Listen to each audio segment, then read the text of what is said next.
Nos encontramos con Volodymyr Jaborsky, que es investigador de derechos humanos, abogado y también integrante del Centro por las Libertades Civiles, ganador del Premio Nobel de la Paz el año pasado. Lleva más de 25 años trabajando en el campo de los derechos civiles y ahora hace parte también de ese gran grupo que investiga los crímenes de guerra cometidos por Rusia, no solamente desde el comienzo de la invasión el año pasado, sino desde el 2014. Volodymyr, gracias por estar con France 24 en español. Y para empezar, remontémonos hacia el 24 de febrero de hace un año.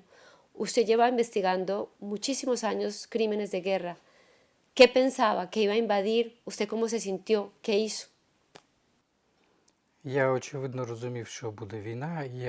Obviamente entendía que habría una guerra, lo creía y lo sabía. Lo que no tenía claro era que fuera posible que se diera en esa magnitud. En ese momento tomé a mi hijo, recogí mis cosas y nos fuimos al occidente de Ucrania, que era más seguro que quedarnos en Kiev. Estuvimos fuera de aquí durante 3 meses, pero después de eso regresé. Una guerra es un reto para cualquier persona, especialmente para quienes investigan crímenes de lesa humanidad y activistas de derechos humanos. ¿Cuál ha sido el mayor reto, no solamente para usted, sino para todos quienes trabajan en esta organización por las libertades civiles durante este año?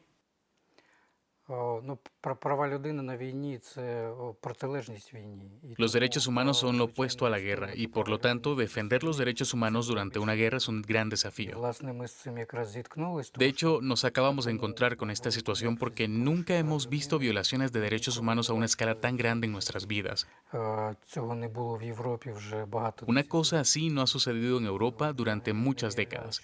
No teníamos idea de que esto era posible. Y claro, son miles, decenas de miles de crímenes que se han cometido y que han quedado impunes. Necesitábamos poner en marcha muy rápidamente alguna actividad específica para contrarrestar esto. ¿En qué momento, después de esa invasión a gran escala, ustedes se dieron cuenta de la dimensión de lo que estaba pasando, de los crímenes que se estaban cometiendo? ¿Fue esto en Busha, en Irpin? ¿En qué lugar realmente dijeron esto que se nos viene por delante es bastante, bastante grande? De hecho, quedó claro de inmediato. Primero, hemos estado monitoreando y recopilando información sobre delitos desde 2014, tanto en el este del país como en Crimea. Por lo tanto, para nosotros, las tácticas del ejército ruso no son nuevas y por eso estábamos preparados para ello. Vimos cuando empezaron a bombardear las primeras ciudades con aviones, cuando los aviones sobrevolaron Chernihiv y bombardearon, o cuando empezaron los primeros arrestos en el este, en la región de Gerson o en Zaporilla. Entonces fue obvio que los abusos serían masivos y habría grandes violaciones de derechos humanos. Muchas veces cuando hablamos de esa invasión el 24 de febrero se nos olvida o en el mundo olvidamos que ustedes venían en guerra desde el 2014 y venían haciendo este tipo de trabajo y de investigación sobre los crímenes. Pero ¿cómo se puede comparar la escala de estos atropellos y estos crímenes antes del 2014 y lo que han visto en este último año? ¿Hay algún cambio?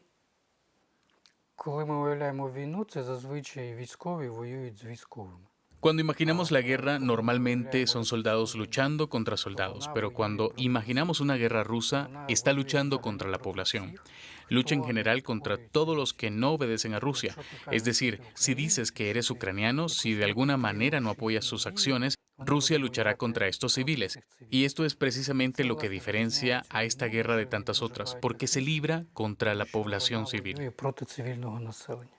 Particularmente en las guerras se buscan crímenes simbólicos que puedan permitir llevar luego a aquellos criminales a una corte internacional, pero ustedes decidieron en esta organización y en Ucrania investigar cada uno de esos pequeños crímenes cometidos por las fuerzas rusas en el país. ¿Por qué han hecho esto y cuál es la dimensión de ese objetivo que se han propuesto? Creemos que la impunidad engendra estos crímenes. Es decir, los rusos no se habrían comportado aquí de manera tan irresponsable y tan descarada si al menos hubieran asumido la posibilidad de su responsabilidad. Rusia les enseñó que nunca son responsables de nada y, de hecho, Si van a responder, creemos que este es uno de los elementos más importantes para que esto no vuelva a suceder en el futuro. Por lo tanto, buscamos pasar los próximos 10, 20 años intentando que se haga justicia. Y esto no es solo un problema de los tribunales internacionales, porque la mayoría de los casos se considerarán en los tribunales ucranianos. Esto toma mucho tiempo, mucho esfuerzo. Ahora estamos ayudando al gobierno ucraniano a construir un sistema que funcione para investigar y castigar a los culpables. Muy comenzada la guerra vimos esos primeros juicios a soldados rusos que cometieron atropellos dentro de Ucrania. ¿Cómo siguen esos juicios? ¿Se siguen dando? Sabemos bastante poco, pero ¿cuál es la situación actualmente respecto a esto? Hay tales casos, son simplemente muy complicados. Hasta la fecha hay 95 casos en tribunales ucranianos contra igual número de militares rusos. Todavía hay muchos casos bajo investigación, incluso ya se ha establecido quién es culpable. El problema es que no los podemos encontrar porque están del lado ruso. Por lo tanto, es difícil llevarlos ante los tribunales en esta etapa. Cuando estos primeros juicios se dieron, ustedes dijeron como activistas de derechos humanos que su gran reto era verificar que esos juicios fueran justos y que fueran realmente bien hechos. ¿Qué han encontrado hasta el momento y realmente han tenido que hacer alguna denuncia o realmente se han sorprendido con la manera como ha actuado la justicia ucraniana? Esta es una pregunta difícil que, por supuesto, también le hacemos al gobierno ucraniano. Y aquí está la pregunta principal que se puede responder de la siguiente manera.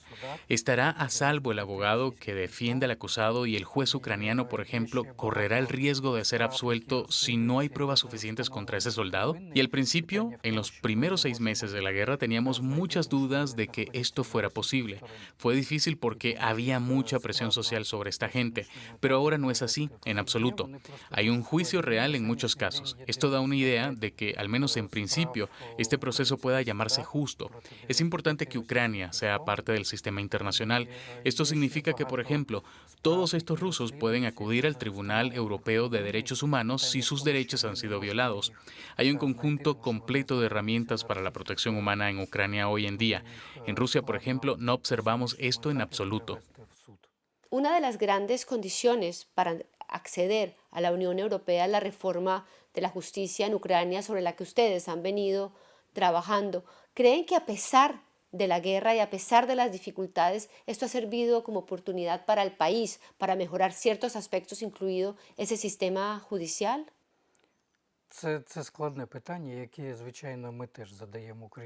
Uno de los argumentos más fuertes que usamos es que podemos usar este momento no solo para lograr justicia, sino para llevar a cabo un cambio positivo en el sistema legal ucraniano,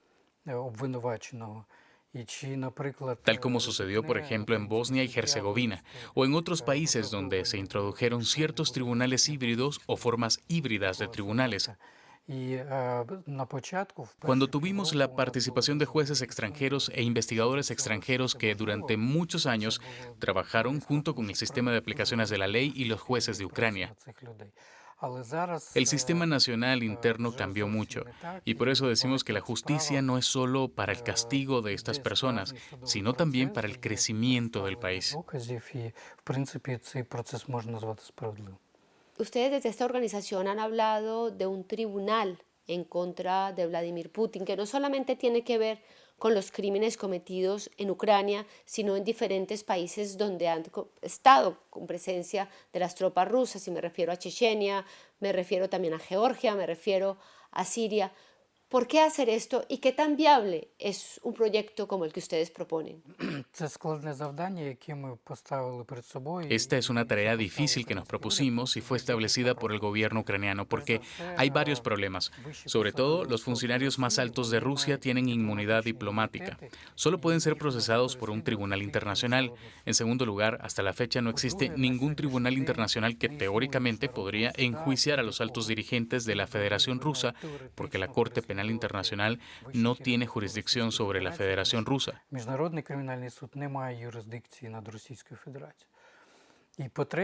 Y en tercer lugar, el hecho del crimen de agresión es obvio para todos los abogados del mundo. Hay demasiadas guerras en el mundo y muy pocos crímenes de agresión desde la Segunda Guerra Mundial.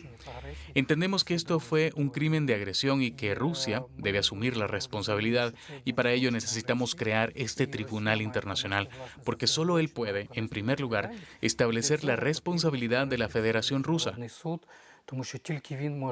y, en segundo lugar, eliminar el tema de las inmunidades diplomáticas. Es decir, no serán solo algunas decisiones virtuales. Pero esta dinámica podría cambiar en el futuro. Es posible hacerlo en este momento. Somos uno de los que, a través de organizaciones no gubernamentales en el mundo, están tratando de lograr que la Asamblea General adopte una resolución que crearía tal tribunal internacional sobre la agresión de Rusia contra Ucrania. El Centro para las Libertades Civiles fue galardonado con el Premio Nobel de la Paz este año, un gran logro para una organización como ustedes que están todo el tiempo en el terreno. ¿Qué ha cambiado la vida para ustedes y qué significa ese premio para esta organización y todos los que trabajan en ella?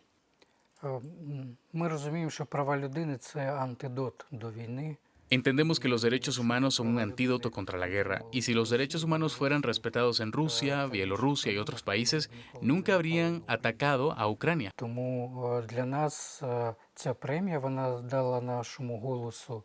Por eso, este premio es importante para nosotros. Hizo que nuestra voz se escuchara a nivel internacional. Los gobiernos internacionales y de otros empezaron a escuchar más nuestra voz, en particular en el contexto de la necesidad de luchar contra las dictaduras y castigar el mal. Es decir, quienes cometen el crimen de agresión deben ser sancionados. Para terminar, sé que ha sido un año bastante intenso con muchísimos casos, pero me gustaría que nos contara un caso en especial que le ha llamado la atención, que ha tocado su corazón y que ha sido bastante duro para ustedes trabajar. Por ejemplo, hay una mujer que era maestra en la región de Chernihiv, y cuando la región de Chernihiv fue ocupada, fue llevada a la Federación Rusa en Kursk porque se negó a cooperar con los rusos. Ya después de la liberación de la región de Chernihiv, tuvimos informes de que esta civil estaba capturada por la Federación Rusa. Pasaron aproximadamente más de 3 meses hasta que logramos que la devolvieran a Ucrania. Fue extraordinario cuando finalmente regresó porque ella es una simple maestra civil. Según el derecho internacional, no es posible detener a civiles en absoluto, lo que no es lo mismo que mantenerlos en cautiverio. Ella no es una prisionera de guerra. Dedicamos mucho tiempo a salvarla y ahora tenemos una lista de al menos 700 de esas personas, ucranianos que están en cautiverio ruso.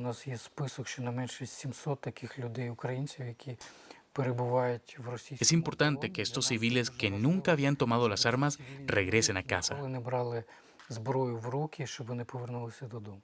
Muchísimas gracias, Volodymyr, por estar con nosotros en France 24 en español.